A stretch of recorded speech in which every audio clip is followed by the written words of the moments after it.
37 साल के लंबे संघर्ष के बाद एक टिकटार्थी बनना। जी हाँ, मैं बात कर रही हूँ राजीव भारद्वाज जी की। इस वक्त वो मेरे साथ मौजूद हैं। पीछे मुड़ के देखता हूँ तो बहुत लंबा सफ़र लगता है। बचपन में स्कूल के समय से ही राष्ट्रीय स्वयंसेवक संघ के साथ जुड़ गया था। भारतीय जनता पार्टी एक ऐसा दल है, जब तक टिकट ना मिले तब तक अपनी अपनी बात। जब टिकट डिसाइड हो गया, जिसको टिकट मिल गया, सब लोग उसके पीछे चल पड़ते हैं। और हमारा जो लक्ष्य है, लक्ष्य ये है कि मोदी जी को तीसरी बार फिर से इस देश का प्रधानमंत्री बनाना है, क्योंकि इस देश को मोदी जी की ज़रूरत है। जितने भी आपके कार्यक्रम हुए हैं अभी आपके, तो आप उन सब में एक ही बात कहते हैं कि पहला जो मोदी की ही उम्मीद है, दूसरा विश्वास है और तीसरा गारंटी है। ये क्या चीज़ आप कहते हैं हर उसमें? क्या मोदी मैजिक इस बार चलेगा या राजीव मैजिक चलेगा? 10 वर्षों में चुपचाप 25 करोड़ गरीबों को गरीबी की रेखा से निकालकर ऊपर ले आए। ब्राह्मण फैक्टर इस बार काम करेगा, क्योंकि आपने कहा है कि वो एक हवाई नेता हैं। स्वागत है आपका अनंत ज्ञान टीवी में। मैं रीत वशिष्ठ एक बार फिर आप सभी के बीच में हाजिर हूँ। बचपन से ही संघ से जुड़े रहना, उसके बाद एबीवीपी से जुड़ना, फिर प्रदेश स्तर तक, फिर राष्ट्रीय स्तर तक जाना और 37 साल के लंबे संघर्ष के बाद एक टिकटार्थी बनना। जी हाँ, मैं बात कर रही हूँ राजीव भारद्वाज जी की। इस वक्त वो मेरे साथ मौजूद हैं। सर, सबसे पहले तो आपका बहुत स्वागत है हमारे कार्यक्रम में। बहुत धन्यवाद रीत जी, आपके चैनल का, अनंत ज्ञान का भी बहुत धन्यवाद कि आज मुझे ये सौभाग्य प्रदान किया कि मैं आपके साथ कुछ बातें कर सकूं। सर, सबसे पहले जैसे मैंने शुरुआत में कहा कि बहुत लंबा संघर्ष रहा। छात्र संगठन में आप रहे हैं, बचपन से आप संघ में रहे हैं, तो किस तरह का सर ये जीवन रहा आपका? पीछे मुड़ के देखता हूं तो बहुत लंबा सफ़र लगता है। बचपन में स्कूल के समय से ही राष्ट्रीय स्वयंसेवक संघ के साथ जुड़ गया था। बाल्यकाल से स्वयंसेवक हूँ और जो संघ की शाखा में जो संस्कार मिले, राष्ट्रवाद, समर्पण, निस्वार्थ भावना से देश की और समाज की सेवा करना, यही ध्येय है राष्ट्रीय स्वयंसेवक संघ का। समाज से जुड़ी हुई कुरीतियों पे चिंता करना, चिंतन करना, मनन करना, मंथन करना और उसके निराकरण के लिए एक निस्वार्थ स्वयंसेवक की तरह आगे बढ़ना, ये संस्कार मिले थे बचपन में, तो उनको लेकर आज तक चल रहे हैं। और मैं बहुत धन्यवादी हूँ। मैं बड़ा गौरवान्वित महसूस करता हूँ कि मैं एक स्वयंसेवक हूँ, उसके बाद और शिक्षित स्वयंसेवक हूँ। मुझे संघ की शिक्षा भी मैंने ग्रहण की है।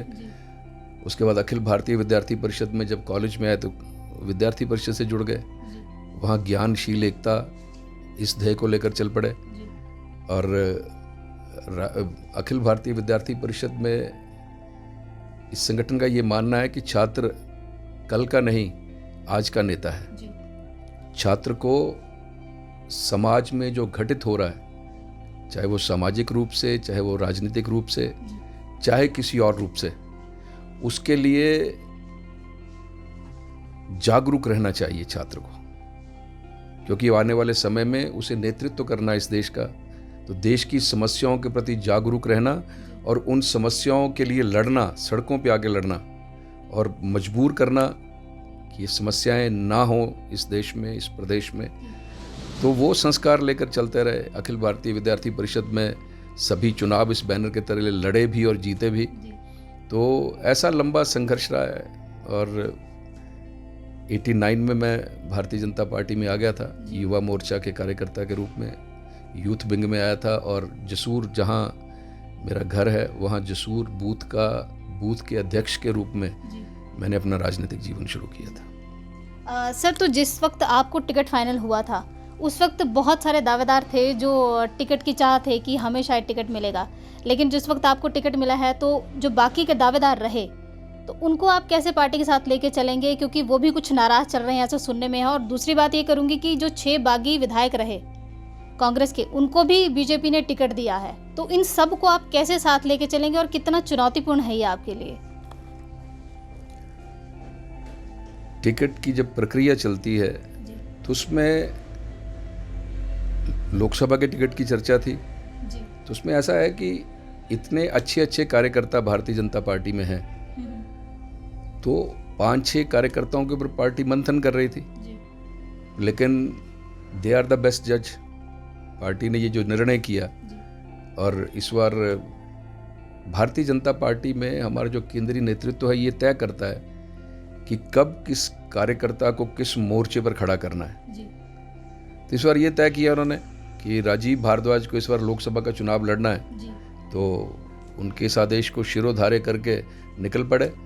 जो इस लाइन में थे, भारतीय जनता पार्टी एक ऐसा दल है, जब तक टिकट ना मिले तब तक अपनी अपनी बात, और जब टिकट डिसाइड हो गया, जिसको टिकट मिल गया, सब लोग उसके पीछे चल पड़ते हैं। तो इसलिए कोई नाराज नहीं है, सब लोग चल रहे हैं। और जो टिकट की दौड़ में थे, जिनको मिल सकता था टिकट, जब मुझे टिकट मिला तो मैं उनके घर गया, सबके घर गया, सब ने बड़ी खुली बाहों से मेरा स्वागत भी किया और मुझे शगुन भी डाला उन्होंने।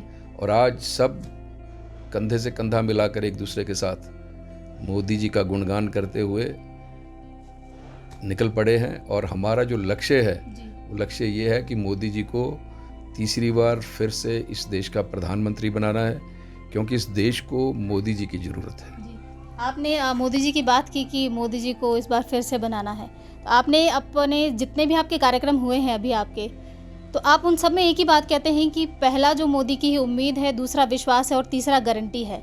ये क्या चीज़ आप कहते हैं हर उसमें? क्या मोदी मैजिक इस बार चलेगा या राजीव मैजिक चलेगा? नहीं, इसमें मैं इसलिए कहता हूँ कि ये देश का चुनाव है, लोकसभा का चुनाव है, और देश के प्रधानमंत्री कौन है? नरेंद्र भाई मोदी। 10 वर्षों तक इस देश की सेवा की है नरेंद्र मोदी जी ने। तो मोदी जी का जो रिपोर्ट कार्ड है, 10 वर्षों तक उन्होंने जो जो काम किए हैं, उन कामों का रिपोर्ट कार्ड देना हमारा धर्म बनता है। तो इसलिए, क्योंकि मैं जो समझता हूँ वो बोलता हूँ, मैं इसलिए कहता कि पहला कार्यकाल उम्मीद इसलिए था कि 4 से 14 तक कांग्रेस ने राज किया, और आप उस समय का घटनाक्रम देखें 10 वर्षों का।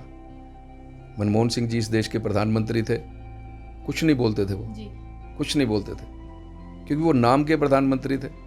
उनके ऊपर prime minister, super prime minister थे, उसके ऊपर फिर सुपर डुपर प्राइम मिनिस्टर थे, तो बेचारे कुछ नहीं बोलते थे वो। तो ऐसी परिस्थिति आ गई कि सुबह आप किसी चैनल को खोलिए, वहाँ खबर, आज ये घोटाला हो गया। किसी अखबार में कोई पन्ने उठा के देख लीजिए, आज ये घोटाला हो गया। तो ये स्थिति थी पूरे देश की। तब भारतीय जनता पार्टी के केंद्रीय नेतृत्व ने यह निर्णय किया और आह्वान किया देश की जनता का कि यदि लोकसभा के चुनाव में आप भारतीय जनता पार्टी को जिताएंगे तो नरेंद्र भाई मोदी हमारे इस देश के प्रधानमंत्री होंगे।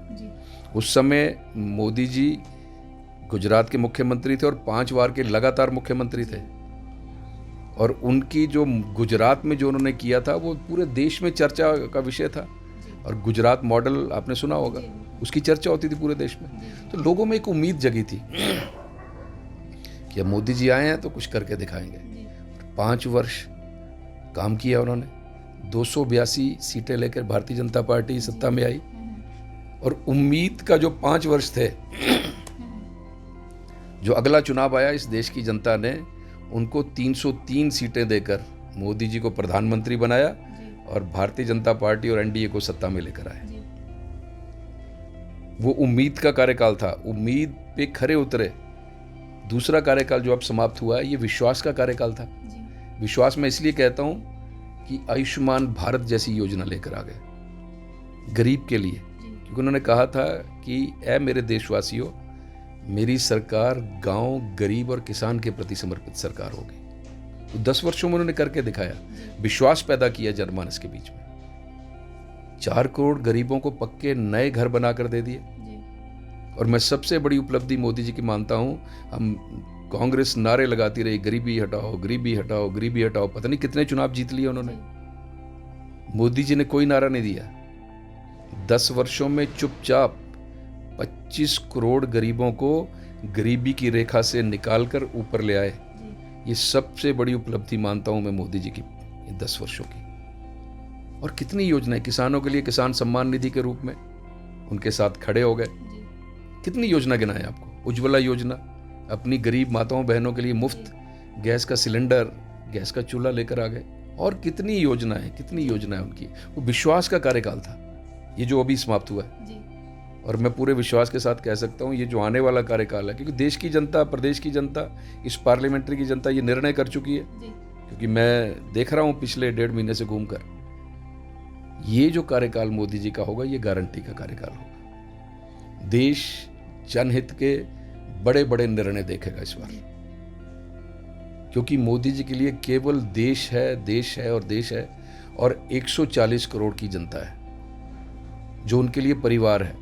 और हम लोग भी गौरवान्वित महसूस करते हैं कि हम मोदी का परिवार हैं। सबका साथ, सबका विकास, सबका विश्वास, सबका प्रयास, ये मूल मंत्र है, इसमें सब आते हैं। तो ये जो कार्यकाल है, जो आने वाला कार्यकाल है, ये गारंटी का कार्यकाल होगा। एक देश एक चुनाव। तो जिस वक्त जैसा आप बात कर रहे हैं मोदी के कार्यकाल की ना, तो जिस वक्त आपका टिकट फाइनल हुआ था, आपने शुरुआत ही महादेव के मंदिर से की थी, बैजनाथ मंदिर से आपने शुरुआत की थी, और अब आपका तीसरा राउंड भी लगभग पूरा ही होने वाला है। तो इन पूरे सफ़र में कैसा लगता है जब लोगों से आप मिलते हैं, क्योंकि आनंद शर्मा को आपके ऑपोजिट रखा गया है, वो भी एक ब्राह्मण उससे हैं और आपका भी वैसे ही है, तो क्या ब्राह्मण फैक्टर इस बार काम करेगा, क्योंकि आपने कहा है कि वो एक हवाई नेता हैं। राजनीति में सब फैक्टर काम करते हैं जी। ठीक है जी, राजनीति में सब समाज को लिए साथ में आगे है बढ़ते जाना, ये हमारा ध्येय है। मैं बड़ा गौरवान्वित महसूस करता हूँ कि मैं इस समाज में पैदा हुआ हूँ, लेकिन मैं ये विश्वास करता हूँ, क्योंकि मैं राष्ट्रीय स्वयंसेवक संघ का स्वयंसेवक हूँ, उसमें हम लोग ये गीत गाते हैं, सब समाज को लिए साथ में आगे है बढ़ते जाना, और मैं उस पर चलता हूँ। और जहाँ तक आपने कहा कि मैंने कहा आनंद शर्मा जी को कि वो हवाई नेता हैं, वो मैंने नहीं कहा, ये कांग्रेस के नेताओं ने कहा। मुझे एक पत्रकार प्रश्न पूछ रहे थे, उन्होंने कहा कि वो कहते हैं कि राजीव भारद्वाज तो ज़मीन है, हमारे कैंडिडेट आसमान है। तो मैंने कहा कि बिल्कुल ठीक कह रहे हैं वो, मैं ज़मीन से जुड़ा हुआ नेता हूँ, कार्यकर्ता हूँ, ज़मीन में रह के काम करूँगा, और वो हवा में उड़ने वाले कार्यकर्ता हैं, हवाई कार्यकर्ता हैं, आसमान पे जाने वाले कार्यकर्ता हैं। इस पार्लियामेंट्री की जनता बड़ी प्रबुद्ध जनता है, बड़ी भोली भाली जनता है।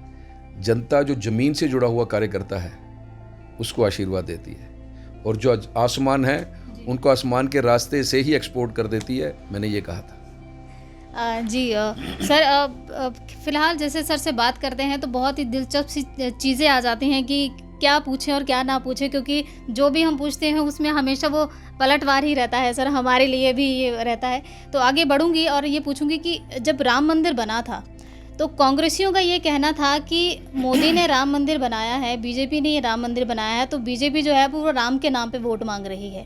क्या प्रतिक्रिया देंगे सर इसके ऊपर आप? मैं अब इस पे क्या प्रतिक्रिया दूं? मुझे लगता है कि हमारे जो कांग्रेस के नेता हैं, इनके पास बोलने के लिए कुछ भी नहीं है। 500 वर्षों तक हम सब के आराध्य जो हैं, राष्ट्र पुरुष जो हैं, हमारी आस्था और श्रद्धा के प्रतीक रामलला टेंट में रहे, ताले में रहे, कड़ी धूप सहते रहे, कड़ी गर्मी सहते रहे, कड़ी बरसात सहते रहे, कड़ी ठंड सहते रहे। कांग्रेस ने केवल तुष्टीकरण की राजनीति के चलते, अपीजमेंट पॉलिसी के चलते इस मामले को सुलझने नहीं दिया, और करोड़ों करोड़ों हिंदुओं की आस्था का जो प्रतीक थे उसके साथ खिलवाड़ किया। लेकिन मोदी जी इस देश के प्रधानमंत्री बने, मोदी जी इस देश के प्रधानमंत्री बने सबकी सहमति से, बिना किसी खून खराबे के एक भव्य राम मंदिर के निर्माण का मार्ग प्रशस्त कर दिया। माननीय सुप्रीम कोर्ट ने, उच्चतम न्यायालय का जो आदेश आया सबकी सहमति से हुआ, और वो जो बाबरी मस्जिद के जो पक्षकार थे उन्होंने उसका स्वागत किया। उनको जमीन दी गई, राम मंदिर के वहां कम है, उनको जमीन अधिक दी गई है। मतलब सबका साथ, सबका विकास, सबका विश्वास, सबका प्रयास, ये मूल मंत्र यहां भी आता है ना। अब कांग्रेस के नेता बेचारे क्या करेंगे, क्या बोलेंगे? आज भव्य राम मंदिर का निर्माण हो गया है, विश्व का सबसे बड़ा दर्शनीय स्थल बनने जा रहा है, 7 करोड़ श्रद्धालु अभी तक वहाँ रामलला के दर्शन कर चुके हैं। और कांग्रेस के नेता देखिए, सबको न्योता दिया गया था। जब उसका वहाँ सब कुछ हुआ तो सबको न्योता दिया गया था। कांग्रेस प्राण प्रतिष्ठा में सबको न्योता दिया गया था। कांग्रेस के लोगों को भी बुलाया गया था, वो नहीं गए। वो नहीं गए, क्यों नहीं गए? वो कुछ चाह रहे हैं क्या? ये शोध का विषय है। ये शोध का विषय है। वो हमारी आस्था से खिलवाड़ करते रहे, करते हैं और करते रहेंगे। और ये जवाब इनको इस लोकसभा के चुनाव में देना पड़ेगा। हम अपने विकास और विरासत, हम विकास की तरफ भी हैं और हम अपनी विरासत की तरफ भी हैं। ना विरासत को भूलेंगे, ना विकास के मामले में इस देश को पिछड़ने देंगे। ये मोदी जी का मूल मंत्र है, ये भारतीय जनता पार्टी का मूल मंत्र है। तो इसलिए मैं कहता हूं कि इनके पास कहने के लिए कुछ नहीं है। तो इसलिए तुष्टीकरण की राजनीति है, केवल भाई भतीजावाद है कांग्रेस के पास, और कुछ नहीं है। कोई विचार नहीं है, कोई नेता नहीं है, कोई नियत नहीं है। तो अब क्या बचा? कुछ ऐसे ऐसे मुद्दों पे वो बरगलाने की कोशिश करेंगे, लेकिन बेकार है, कुछ नहीं होगा। क्योंकि उनके अपने ही जो बागी नेता हैं 6, वो आ गए थे, तो उधर सीएम सुक्खू ने भी यही कहा था कि इनके पास वो अटैची है उनका, हमारे पास खरीदा, वो हमें भी पता है कहाँ है, कौन सी दुकान से पैसा लिया है। सुधीर शर्मा इसका सरगना रहा, इसने इतने पैसे लिए हैं, वो सब चीज़ें ये गिना रहे हैं। तो कहाँ क्या लगता है कि डर है उनको? उन लोगों ने स्वाभिमान के चलते उस दल को छोड़ा। कौन ऐसा है कि 3.5 साल बचे हैं और उसके बाद दल को छोड़ दे? वही 3.5 साल तक वो विधायक रहते, लेकिन स्वाभिमान के चलते उन्होंने पार्टी को छोड़ा। और जो वो कहते हैं कि पिछले 15 महीनों से हमारी बात ही नहीं सुनी जाती थी, माननीय मुख्यमंत्री जी हमारी बात नहीं सुनते थे, तो उसके चलते उन्होंने दल को छोड़ा है। और उस समय जब तक वो हमारे साथ नहीं थे, वो उनके दल का मामला था।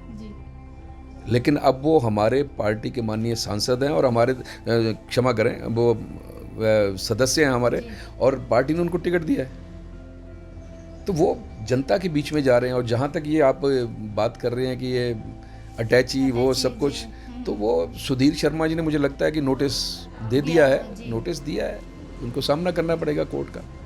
बिना तथ्यों पर ऐसी बातें बोलनी नहीं चाहिए। सर, जैसे आपने बात की कि आप काफ़ी समय से कई बड़े पदों पर रहे हैं, आप केसीसी बैंक के चेयरमैन भी रहे हैं। उस वक्त भी जब आपने ज्वाइन किया था तो आपको 45 करोड़ का जो है वो घाटा उस वक्त स्टार्टिंग में ही मिल गया था। उसके बाद आपने उसको कम करते करते, क्योंकि उस वक्त उस दौरान जो बीजेपी की सरकार थी, तो 4 वर्षों तक इस बैंक के अध्यक्ष रहने का सौभाग्य मिला। और मुझे 45 करोड़ का घाटा, जैसे आप बता रही हैं, विरासत में मिला। और जिस दिन मैंने ज्वाइन किया था एज चेयरमैन, तो अगले दिन जो समाचार पत्रों में खबर आई थी, तो एक समाचार पत्र ने लिखा था कि वेंटिलेटर पर चल रहे इस संस्थान को संभालने के लिए एक डॉक्टर को भेजा गया। और लेकिन उन्होंने साइन ऑफ इंटेरोगेशन भी लगाया था। तो उस समय मुझे बहुत चिंता हुई थी। और ये स्थिति थी कि जब मैं चेयरमैन बना, तो जो मेरे संबंधी हैं, मेरे जो मित्र लोग हैं, जो मेरे जान पहचान वाले हैं, जो डिपॉजिटर थे इस बैंक के, उन्होंने मुझे घर आके पूछा था कि अब तुम हो अध्यक्ष, सच सच बता दो, बैंक चला जाएगा तो हम अपने पैसे निकाल लें। ये कहा था उन्होंने। लेकिन मैंने उनको भरोसा दिलाया था कि आप चिंता मत करिए। लेकिन उनको तो मैं भरोसा दिलाता था, पर मुझे चिंता थी। लेकिन अगली जो बैलेंस शीट आई, उसमें हमने घाटा जो है 5 करोड़ कम किया, 45 से 40 करोड़ घाटा रहा। उसके बाद जो अगली बैलेंस शीट आई, उसमें हमने 2.25 करोड़ का प्रॉफिट लिया। और जब आपने छोड़ा है तो 7 करोड़ का प्रॉफिट देके छोड़ा है। 87 करोड़ का प्रॉफिट आया था, 87 करोड़ का, जो अंतिम बैलेंस शीट थी। और सारे एक्यूमुलेटेड लॉसेस को ख़त्म करके ये बैंक 9-9.5 करोड़ के प्रॉफिट में था, सारे घाटे समाप्त करके। जब आप सेवानिवृत्त हुए? हाँ, जब मैं वहाँ से आया तो ये स्थिति थी इस बैंक की। ये नहीं किया हमने। कब से इनकी लंबित मांगे थी, डीपीसी नहीं हुई थी, पिछले 10-12 वर्षों से कोई हिम्मत नहीं करता था। हमने किया। 900 कर्मचारियों को प्रमोट किया हमने। उनकी जब बैंक प्रॉफिट में आया, तो जो उनको देना चाहिए उसको दिया। उनके जो फाइनेंशियल जो उनको मिलना चाहिए था, वो भी दिया उनको। उस वक्त प्रधानमंत्री की भी काफी योजनाएं चली थी, जैसे मुद्रा योजना हाँ, है, उसमें उसमें हमने उसमें सबसे कितना अधिक काम आपने किया। दिया? प्रधानमंत्री मुख्यमंत्री स्वावलंबन योजना में जी, हमने बहुत काम किया है। जी, सहकारी बैंकों में नंबर 1 था कांगड़ा सेंट्रल कोऑपरेटिव बैंक। प्रधानमंत्री जी की योजनाएं ये हमारी प्रायोरिटी थी, जी, बहुत काम किया इसके ऊपर हमने। और सबसे बड़ा काम जो मैं मानता हूँ, यूपीआई में बैंक को लेकर आए, जी, क्योंकि नेशनलाइज्ड बैंक से कंपटीशन करना कोई आसान काम थोड़ी नहीं है। 1.5 साल की मेहनत के बाद आज कांगड़ा केंद्रीय सहकारी बैंक यूपीआई में है, और कितनी क्लाइंटेल बड़ी होगी आप उसका अंदाज़ा नहीं लगा सकते। तो ये सब करने की कोशिश की थी हमने वहाँ। जी। सर, जैसे आपने इतना सब कुछ हुआ, 37 वर्ष का संघर्ष भी रहा, तो छात्र राजनीति में जब आप रहे थे तो आपने एक युवा नेता के रूप में काम किया है। तो अब आप लोकसभा के दावेदार हैं, जब आप जीत जाते हैं तो युवाओं के लिए आप क्या करेंगे और महिलाओं के लिए आप क्या विजन लेके चलेंगे? देखिए, महिलाओं के लिए मोदी जी ने क्या कुछ नहीं किया, जी, और हम उनके सिपाही हैं। जी, सांसद बनेंगे तो उनके सिपाही हैं, जो उनकी योजनाएं उनको इम्प्लीमेंट करवाएंगे अपने लोकसभा क्षेत्र में। महिलाओं के लिए देखिए, सबसे बड़ा 33% आरक्षण लोकसभा में और विधानसभा में। अब आप अंदाज़ा लगा लीजिए कि अगला जो विधानसभा का चुनाव होगा, अगला जो लोकसभा का चुनाव होगा, हमने तो अनडिक्लेयर्ड, इस बार अभी उसकी वो इम्प्लीमेंट नहीं हुआ था, हमने तो अनडिक्लेयर्ड लोकसभा में 33% आरक्षण दे दिया महिलाओं को। कंगना जी चुनाव लड़ रही हैं मंडी से, कांग्रेस ने कुछ नहीं किया, हमने तो अनडिक्लेयर्ड इस बार ही कर दिया 33% आरक्षण। तो ये एक बहुत बड़ा संबल होगा हमारी मातृशक्ति के लिए कि राजनीति के क्षेत्र में मर्दों के साथ कंधे से कंधा मिलाकर हमारी बहनें देश की तरक्की में काम करेंगी, साथ चलेंगी, साथ साथ बढ़ेंगी। इससे बड़ी उपलब्धि क्या हो सकती है मातृशक्ति के लिए मोदी जी का? इससे बढ़िया तोहफा क्या हो सकता है? हिमाचल प्रदेश में 68 विधानसभा क्षेत्र है, अब 33% लगाइए, कितने बनते हैं? मुझे लगता है कम से कम 22 महिलाएं अगली बार विधानसभा में जाने वाली हैं। तो कितना बड़ा तोहफा मोदी जी ने अपनी बहनों के लिए दिया है। और युवाओं के लिए देखिए, मैं आपके चैनल से ये कह दूं कि मैं सांसद बन जाऊंगा और जादू की छड़ी घुमाऊंगा और रोजगार पैदा कर दूंगा, नहीं, मैं ऐसी बात करने वाला कार्यकर्ता नहीं हूं। और मैं तो आपके चैनल के माध्यम से कहना चाहता हूं कि सभी राजनीतिक दलों को पार्टी की लाइन से ऊपर उठकर कुछ मुद्दे ऐसे हैं जिन पर आपस में बैठकर विचार करना चाहिए। एक दूसरे को घेरने की बजाय आपस में बैठ के विचार करना चाहिए कि इन मुद्दों पर क्या किया जा सकता है, ताकि सभी राजनीतिक दल इकट्ठे होकर उस समस्या का समाधान करने का प्रयत्न करें। केवल विरोध के लिए विरोध ना करें। अब मैं कह दूं कि रोजगार मिल जाएगा, हिमाचल प्रदेश के सभी कर्मचारियों को रिटायर कर दो और युवाओं को ले आओ, तब भी लाखों जो हैं वो रोजगार रह जाएंगे। इतने संसाधन नहीं है हिमाचल प्रदेश में, इतनी सरकारी नौकरियां नहीं है, तो क्या बचता है? स्वरोजगार। और स्वरोजगार के मामले में प्रधानमंत्री मोदी जी ने स्टार्टअप योजना, स्टैंड अप योजना, कौशल विकास योजना, कितनी योजनाएं चलाई हैं। बस उन योजनाओं को धरातल पर उतारने की आवश्यकता है, उन योजनाओं को प्रॉपरली इम्प्लीमेंट करने की आवश्यकता है, ताकि हमारा जो नौजवान है वो स्वाभिमान का जीवन जी सके, वो जॉब सीकर ना बने, जॉब गिवर बने, अपना काम शुरू करे, जॉब गिवर बने। तो ये करने का प्रयत्न करेंगे। और मोदी जी ने तो पहले से ही ये सारा विज़न है उनका, हम लोग तो उसको आगे बढ़ाएंगे और अपने इस क्षेत्र में किस तरह से उसको थॉरली इम्प्लीमेंट किया जा सकता है वो करने की कोशिश करेंगे। लेकिन मैं फिर से कहना चाहता हूं कि सभी राजनीतिक दलों को इस बारे में गंभीरता से चिंतन करना चाहिए। कांगड़ा चंबा लोकसभा में आप घूम रहे हैं, पूरा आपने ग्राउंड लेवल तक सारी चीज़ें देखी हैं, तो क्या आपको ऐसी चीज़ें लगी जो 15 महीने के कार्यकाल में ना कांग्रेस से हो पाई हैं, ना आपकी सरकार ने उनको सिरे चढ़ाया है? ऐसी क्या चीज़ें आपने देखी हैं जिनको आप लगता है कि अभी आप ऐसा जीत जाएंगे तो ये सब चीज़ें आपकी प्राथमिकताएं रहेंगी? देखिए, मेरी सबसे बड़ी प्राथमिकता होगी ये जो कांगड़ा चंबा लोकसभा क्षेत्र है,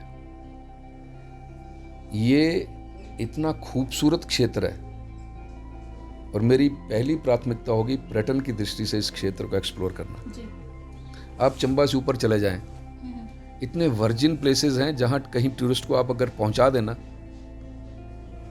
तो वो वापस नहीं आएगा 8-10 दिनों तक। इतने खूबसूरत स्थान है, आप तो बहुत पहाड़ है। लेवल तक गए हैं हैं यहाँ वहाँ। पहाड़ हैं, अभी तक वहाँ बर्फ के ग्लेशियर्स आप देख सकती हैं, मैं देख के आया हूँ। जी। ये सामने देखिए जहाँ आप इंटरव्यू कर रही हैं मेरा, हाँ जी। सामने धौलाधार है। हम्म। वर्ल्ड की सबसे नियरेस्ट स्लो लाइन है ये, हाँ जी। सबसे नियरेस्ट स्लो लाइन है, विश्व में कहीं नहीं है, इवन स्विट्जरलैंड में भी नहीं है।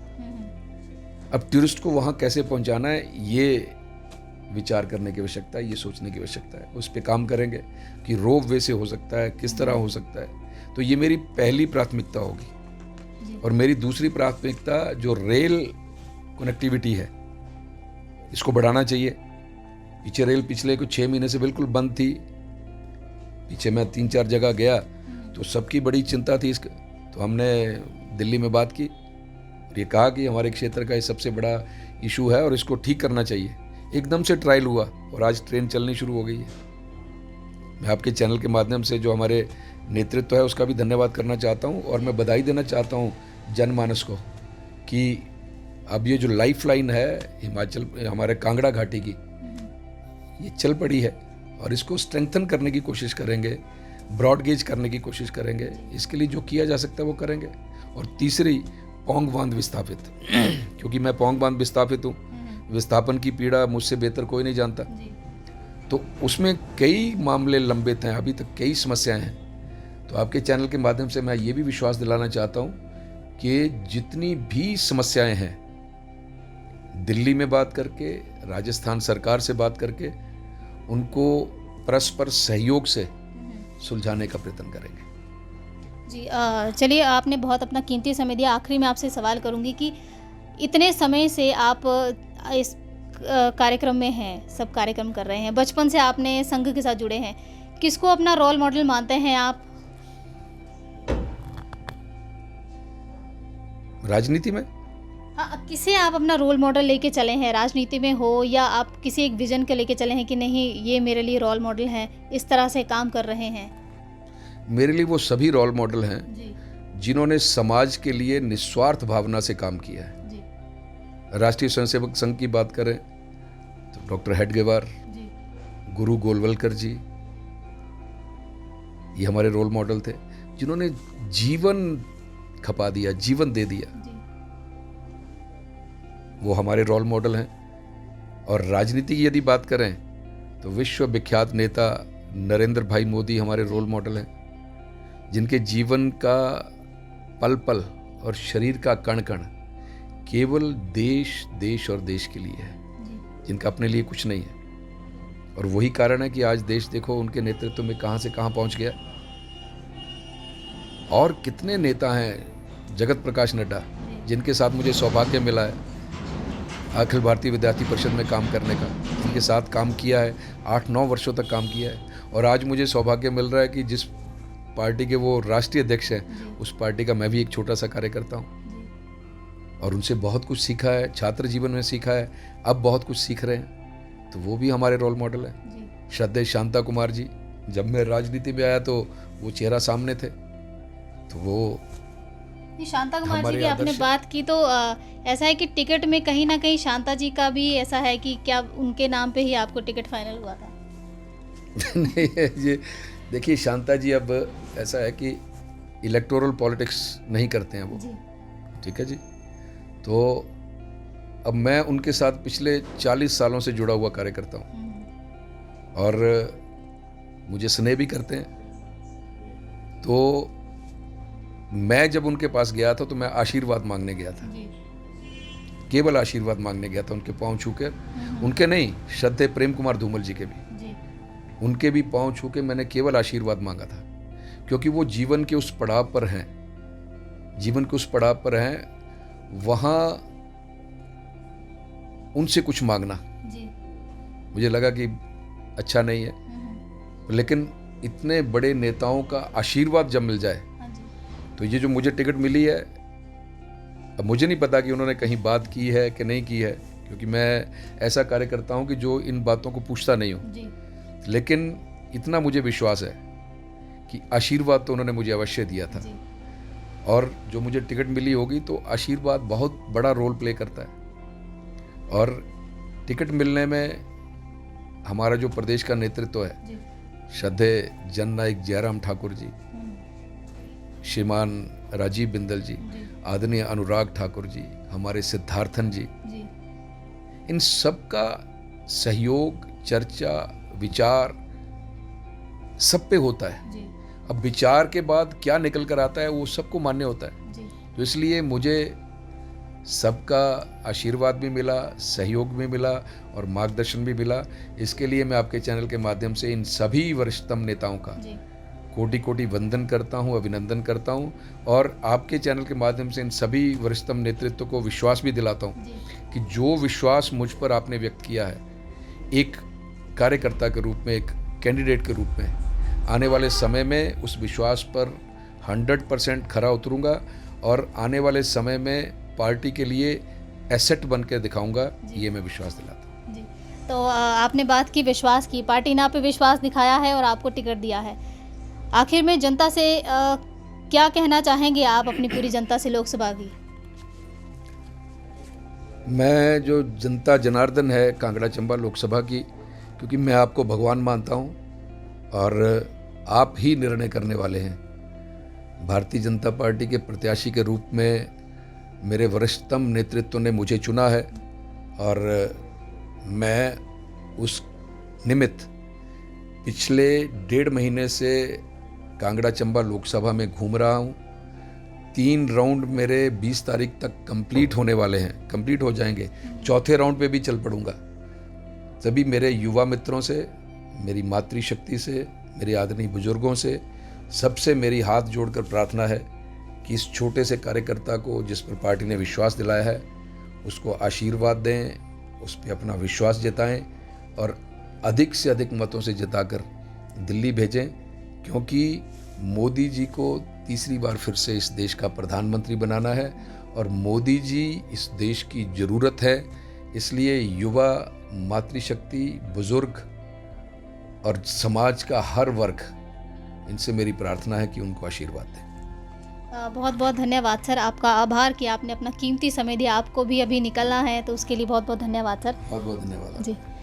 तो हमारे साथ राजीव भारद्वाज जी थे, जिन्होंने बहुत बातें बताई कि किस कार्यकाल में वो रहे, कैसा उनका जीवन रहा। तो फिलहाल के लिए अनंत ज्ञान में सिर्फ इतना ही। मुझे इजाज़त दीजिए।